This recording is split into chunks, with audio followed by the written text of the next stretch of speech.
Esse é o podcast Mídia e Marketing do UOL. Toda semana a gente entrevista um executivo da área sobre carreira, propaganda e negócios.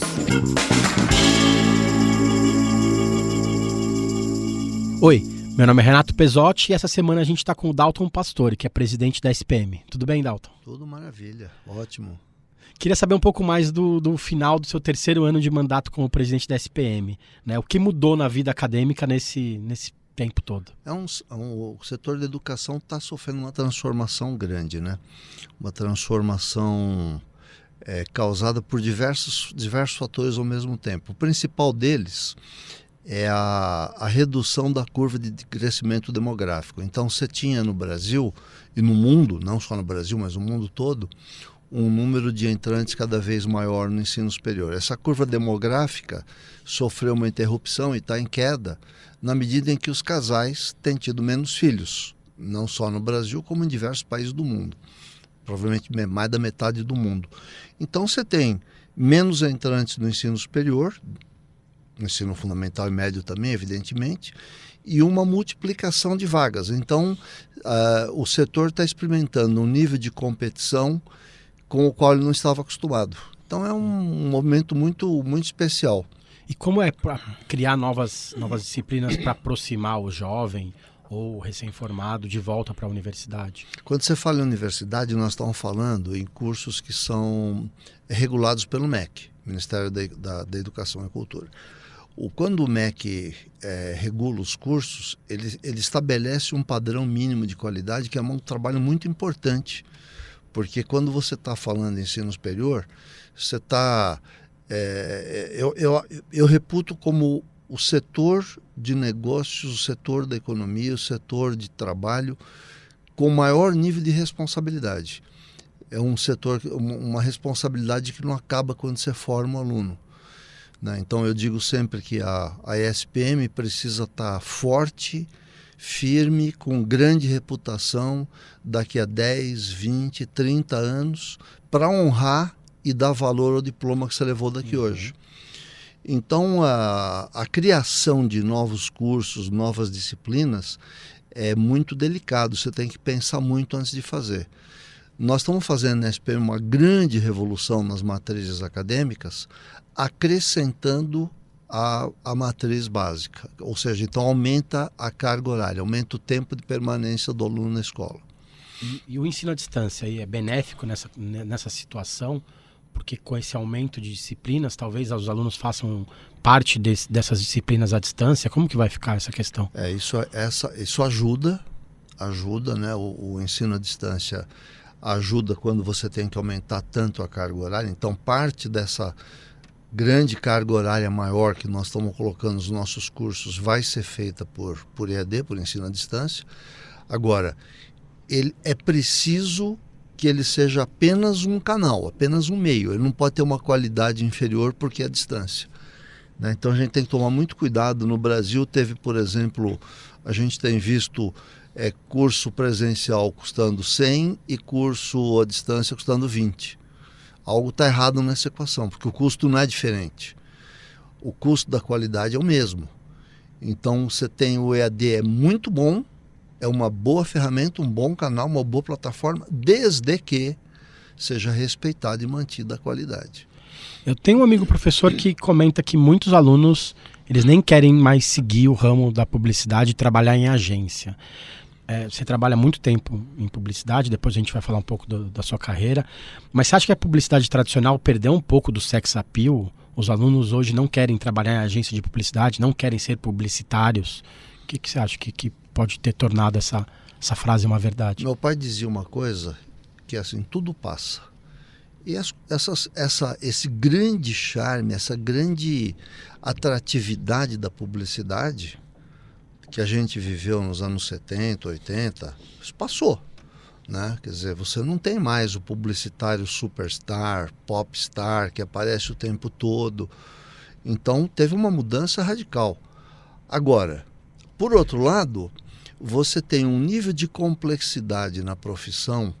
Se você não entender mais a profissão como a fazer anúncios, se você entender a profissão do que era o publicitário com alguém que hoje cria estratégias de relacionamento que seja responsável pelo crescimento das empresas, pelo relacionamento entre marcas e consumidores e canais de distribuição. Você tem uma complexidade tão maior, que não fica limitada ao aquele conceito que a gente conheceu de agência de publicidade. Não é mais só ser criativo, na verdade, né? Criatividade é muito importante e eu acho que vai ser, nós na SPM achamos que vai ser cada vez mais importante, inclusive para distinguir os humanos da inteligência artificial. Então nós estamos investindo muito em criatividade. É que antes era muito fácil, né? Você com a força que tinha a mídia de massa, você tinha uma ideia brilhante, você fazia um comercial brilhante e o Brasil inteiro ficava sabendo naquela noite. Na minha agência nós fizemos o Tio Suquita. Você botava o comercial no ar hoje à noite, o Brasil inteiro conhecia. A gente criou o Faz 121, o Brasil inteiro sabia o que era o Faz 121 e assim por diante. Não é mais assim, né? A grande mudança, no meu modo de ver, que aconteceu com a publicidade, com a mídia, com vocês jornalistas, é que a gente perdeu o monopólio. A gente tinha o monopólio da voz. A gente falava e o resto ouvia. A gente escrevia e o resto lia. A gente produzia e o resto assistia. O resto da humanidade, né? Agora eles falam, eles escrevem, eles produzem, eles se comunicam. Então nós perdemos o monopólio. A gente está disputando espaço cada vez mais com eles. Você imagina, cada vez que um setor perde o monopólio, é uma revolução. E é isso que aconteceu com a gente. Resumidamente, é isso que aconteceu com a gente perdeu o monopólio. Tanto da publicidade quanto da educação, até de certo ponto, né? Da educação ainda tem um pouco mais de conservadorismo, porque educação sempre foi o quê? Produzir conhecimento e transmitir conhecimento. Essas duas coisas que estiveram sempre ligadas, hoje estão complementadas com uma terceira esfera, que é criar o ambiente para que o estudante possa desenvolver habilidades pessoais. Receber conhecimento vai estar disponível em outras plataformas. Agora, desenvolver habilidades pessoais, humanas, criativas, de relacionamento, de aprender o tempo todo, de aprender com pessoas de diferentes habilidades, aí não, aí você precisa da escola. Aí você precisa do ambiente acadêmico. Aí você precisa do convívio. Mídia e Marketing volta já. Os podcasts do UOL estão disponíveis em todas as plataformas. Você pode ver a lista desses programas em uol.com.br/podcasts. Recebe salário, faz transferência, pagamento, recarga de celular e até empréstimo, tudo sem taxa. PagBank, a sua conta grátis do PagSeguro. Baixe já o app e abra sua conta em 3 minutos. Antigamente a gente ia na faculdade, seja no curso de graduação ou de pós, assistir a aula e ir embora, né? Você acha que esse convívio hoje ele é muito mais importante do que até às vezes na sala de aula? Mas muito mais, assim, nós estamos investindo na SPM em espaços físicos, né? Nós estamos trabalhando com excelência em 3 níveis. Excelência acadêmica, excelência de serviços e excelência de instalações e equipamentos. Esse terceiro nível, que é a excelência de instalações e equipamentos, é para prover aos alunos ambientes físicos e equipamentos físicos que o incentive a ficar na escola. Então, se você for na SPM agora, 4 horas da tarde, se for às 5 horas da tarde, se você for no sábado de manhã, está cheio de estudante lá, que não estavam antes. Porque ele terminava a aula e ia embora. Não é mais um ambiente hostil, né? Não é mais, é uma delícia ficar lá. Então, o que a gente fez? Nós, por exemplo, abrimos nossos estúdios, que antes o aluno tinha que marcar a hora, não sei o quê. Como agora nós abrimos os estúdios, abrimos as ilhas de edição, nós estamos criando ambientes criativos, nós criamos um ambiente enorme que eles mesmo batizaram de PCA, né? Praça de Convívio Acadêmico, onde eles têm a liberdade total, diversas áreas de estudo, jardim de estudo, enfim. Então, um monte de ambientes e equipamentos, estamos disponibilizando estações Macintosh, estações gráficas, instrumentos musicais, enfim, um monte de coisa, exatamente para ele criar esse convívio acadêmico, aprender a trabalhar com alunos de outros cursos que vêm, portanto, com diferentes conhecimentos, diferentes habilidades, desenvolver projetos juntos. Então é maravilhoso isso, é uma diversão. Eu falei ontem com um grupo de alunos que estavam contando a experiência que eles tiveram do evento que nós tivemos na semana passada, que foi o SPM Soul, que é um conjunto de 161 palestras, seminários, oficinas acontecendo tudo ao mesmo tempo. E eu estava dizendo para eles assim, eles estavam encantados, dizendo que isso mudou a vida deles, porque eles trabalharam com pessoas de diferentes cursos, todos juntos. E eu estava dizendo para eles assim, no fim, sabe o que é? A faculdade, vocês têm que aprender muito, desenvolver muitas habilidades, o conhecimento vocês têm que receber sem nem perceber que está recebendo. E vocês têm que se divertir, tem que ser divertido. Não só no bar, né? Também dentro da aula. Então, quando a gente começou a fazer esses estúdios, é interessante isso, esses espaços, os bares em volta ficaram vazios. Foi incrível isso. Quer dizer, então o pessoal fala, o pessoal de hoje não quer nada. Quer sim, estuda pra caramba. É super envolvido, muito envolvido, comprometido. Só dá mais oportunidade. É só dar mais oportunidade de criar meios, criar condições. Você foi presidente da OGV, trabalhou muito tempo lá, foi fundador da Carilli Pastore, foi 3 vezes presidente da ABAP, da Associação Brasileira das Agências. Você pode destacar um aspecto que tenha sido a grande mudança da publicidade nesses últimos anos? Olha, para mim é aquilo que eu te falei antes, eu acho que foi a perda do monopólio. Eu acho que isso resume tudo. Quer dizer, a gente tinha esse monopólio da voz e a gente perdeu esse monopólio. Hoje você veja só na imprensa, por exemplo. Se você olhar 20 e poucos anos atrás, a princesa Diana morreu fugindo de fotógrafos que queriam fotografar onde é que ela estava indo com o namorado. Se fosse hoje, estou falando de 20 anos atrás, não é nada, ontem, né? Se fosse hoje, ela estava postando no Instagram, eu e meu namorado jantando aqui, não é? Então, olha o quanto que mudou radicalmente. Você botava, a Folha de São Paulo botava um jornalista na porta do Palácio do Planalto para ver se pegava uma declaraçãozinha do presidente todas as noites.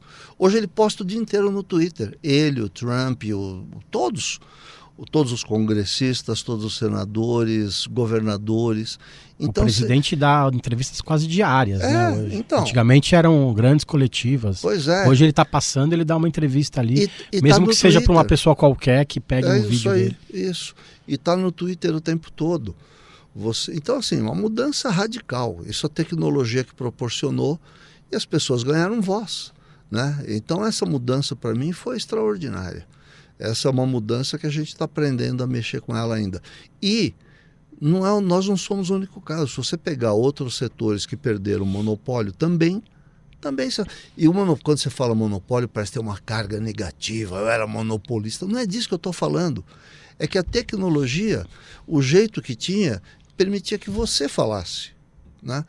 Agora não, agora permite que qualquer um fale o tempo todo. E as pessoas falam, eles estão usando essa tecnologia. Todos têm voz. Todos têm voz. E falando nisso de quebrar o monopólio, mudar de área, como foi para você, durante tanto tempo, trabalhou no mercado publicitário que era tradicional, de repente foi ser convidado para ser presidente de uma escola, de uma universidade? Você teve um tempo para pensar, eu queria que você contasse um pouco dessa história. Para mim foi estranho porque, assim, primeiro eu fui apaixonado por publicidade desde cedo, desde antes de saber que existia publicidade. Então, quando eu era menino, eu recortava anúncios, eu decorava jingles, cantava jingles, eu sabia os comerciais da televisão. Eu não sabia que existia agência, mas eu sabia que era aquilo que eu queria fazer. E passei minha vida inteira em agência, trabalhei, né, tudo isso aí que você falou, passei 15 anos na OGV, 12 anos na Carilli Pastore, fui 7 anos redator em outras agências, trabalhei no Grupo Abril durante 4 anos, fui presidente da BAP 3 vezes, fui presidente do 4º Congresso de Publicidade, quer dizer, enfim, eu estava super ligado nesse setor. Mas eu, por causa desse setor, eu era conselheiro da SPM e participava lá de 4, 5 reuniões por ano. E quando meus pares do conselho me convidaram para ser presidente, eu recusei. Falei, não tem nada a ver, não sei nada de escola, não tenho...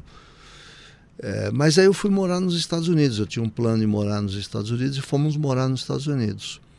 E aí meus pares de novo falaram, bom, já que você vai para lá, por que você não se prepara para, na volta, assumir a presidência da SPM? E eu fui para os Estados Unidos, não tinha nada que fazer lá. Como eu trabalhei a vida inteira, não aguento ficar parado.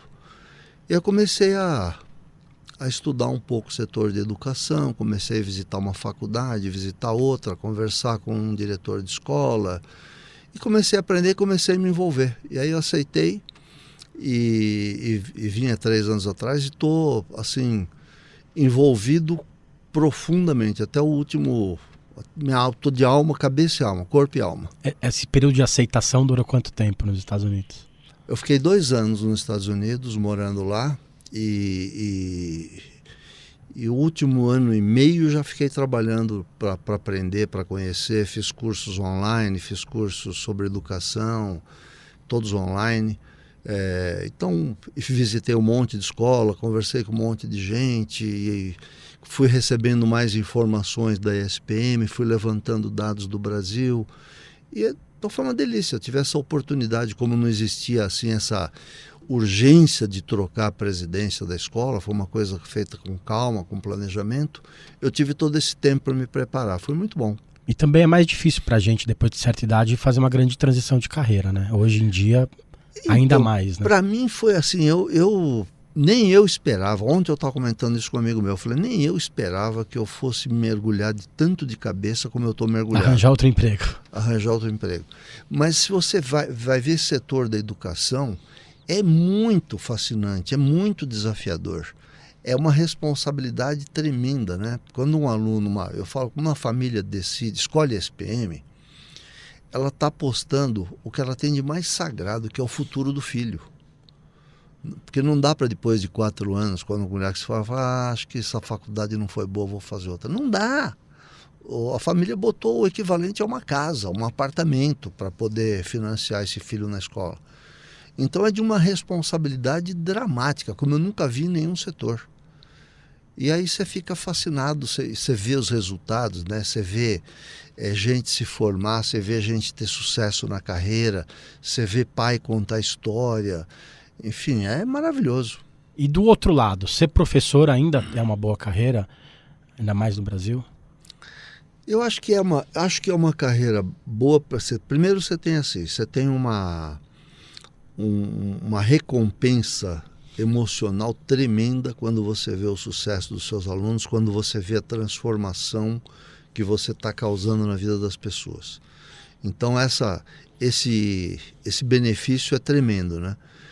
E como carreira, do ponto de vista de trabalho, financeiro também não é ruim. Poderia ser melhor, deveria ser melhor, talvez, mas não é ruim. Há algum tempo eu li um artigo seu no Meio Mensagem que você fala que a gente precisa ensinar a ética do mercado à nova geração. A quais fatores você destina essa perda da ética?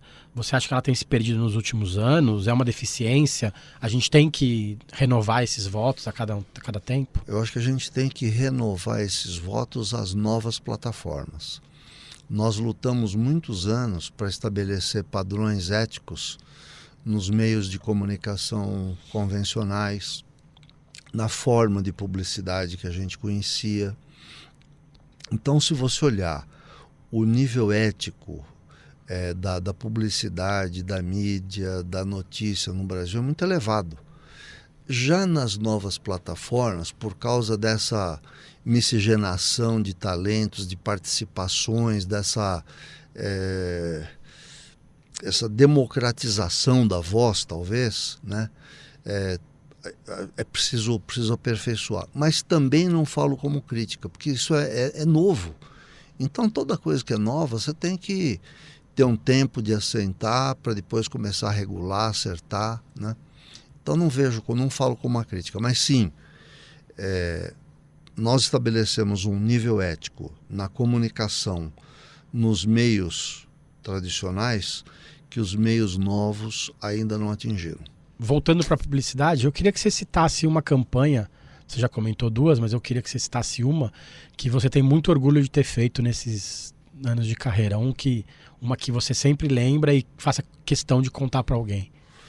Eu gosto muito do case que a gente fez na Carilo Pastore para a Embratel, né? Nós criamos o Faz 121, todas aquelas campanhas com a Ana Paula Arósio, Isso levou a... Isso foi no final dos anos 90, né? Foi no final dos anos 90 e começamos em 98. E isso levou a Embratel a ter um domínio absoluto do mercado. Até hoje um monte de gente só faz DDD e DDI com 21. Né? Então essa foi acho que foi um trabalho muito marcante. E teve outros que eu participei na Ogilvy, que era a velha Standard, a gente chama de velha Standard, né? Que tinha um timaço, né? Ao mesmo tempo trabalhavam na Standard o Celso Loduca, fundador da Loduca, o Jacques Liukovics, fundador da Liulara, o Dodi Taterka, fundador da Taterka, que hoje é DPZ, né? O Alexandre Gama, presidente da Nel Gama, fundador da Nel Gama, o Zé Borg, que foi presidente da Borg Air. Enfim, todo esse grupo trabalhou junto ao mesmo tempo, o Zé Luiz Madeira da UMAP. Então era um timaço, uma equipe espetacular. E a gente fez grandes trabalhos para Philips, para Souza Cruz, American Express. Eu fui muito envolvido com a American Express, a Unilever, com as campanhas de Vinólia que eu fiz. Então tem muita história para contar. Eu não conto ainda porque eu estou envolvido em outras, fazendo outras novas histórias. Quando vai começar a escrever o livro? Vamos primeiro fazer a obra que eu tenho que fazer na SPM, né? E eu também queria que você contasse um case ou uma campanha que você sempre lembra e que gostaria muito de ter sido parte, né? Ter seu nome na ficha técnica, ter sido parte da história. Nossa, tem tantas, hein? Pode citar duas, Adolfo. Tem tantas. Eu fico muito emocionado com a campanha do primeiro sutiã, do Washington Oliveto, né? O Washington fazia coisas extraordinárias. Essa é uma que eu gostaria de ter tido a oportunidade de trabalhar junto com o Washington, não trabalhamos juntos. Essa é uma campanha que eu me lembro muito. Me lembro muito de diversas campanhas da Volkswagen, da UMAP, que eram maravilhosas também, uma mais bonita que a outra. Campanhas que o Duda Mendonça fez com jingles maravilhosos, não campanhas políticas, campanha de produto que ele fazia, que era muito bonito, aquele do ser pai, né? O que é importante para ser pai, era lindo. Enfim, então tem muita coisa que me deixava desesperado. Quando a gente em publicitária era muito competitivo, né? E quando eu vi uma campanha muito maravilhosa, eu sofria muito de não ter feito. Legal, vai pro livro também, então. Tem muitas, né? Tá bom, obrigado. Eu queria agradecer o tempo do Dalton aqui com a gente. Um prazer. E semana que vem tem mais. Valeu, pessoal. Os podcasts do UOL estão disponíveis em todas as plataformas. Você pode ver a lista desses programas em uol.com.br/podcasts. Midi Marketing tem reportagem de Renato Pezzotti, captação de áudio de Amer Menegassi, edição de áudio de Alexandre Potashev e coordenação de Juliana Carpanês.